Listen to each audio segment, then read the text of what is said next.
When a lot of people think of urban evacuation, they think of a long, slow trip on a long holiday weekend to get out of town. That's maybe not the right thing to think about. Think about parked cars, not moving at all, not going anywhere for hours and hours and hours. But they are burning up gasoline. They can't get any more gasoline because gas stations run on power. All roads will go out in some urban evacuation plans. That's called contraflow, but it's been called potentially life-threatening by people who study these sorts of things. Also, cars on the shoulders of the road and on all lanes will mean emergency vehicles can't get into town. This is a real mess. We need to be very concerned about urban evacuation. In 50 hours, some people will actually be dead with no services, toilets, water, or food on the route.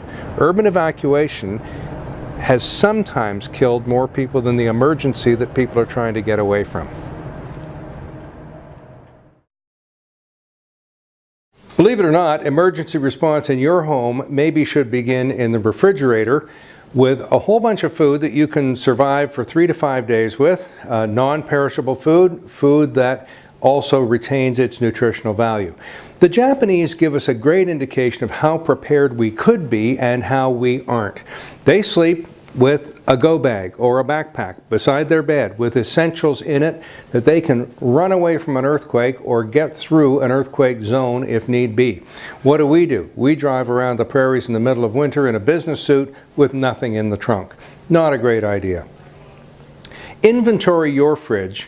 See what you've got. If you lose power, how long is it going to take for the things in the freezer to melt, and when can you eat them, and then when do you hit the food in the cupboards? The refrigerator is the right place to start for emergency response. This is the biggest development in all of human history. Density. Going up, not out, is a great idea. You create a smaller environmental footprint, you're closer to your family and friends, goods and services. It's great. But there are real challenges in the developing world where the fastest growing urban form is the mega slum, creating huge challenges for basic sanitation, food, water, and so on. We have challenges in the developed world as well. How do you move people around this kind of density? Safer Cities begins in your condo, your apartment building, and your home with your neighbors. Who owns power tools? Who's a retired nurse? Are you stockpiling enough food, medicine, clothing, and even pet supplies to stay put for a week? It's up to you, because governments really aren't doing enough.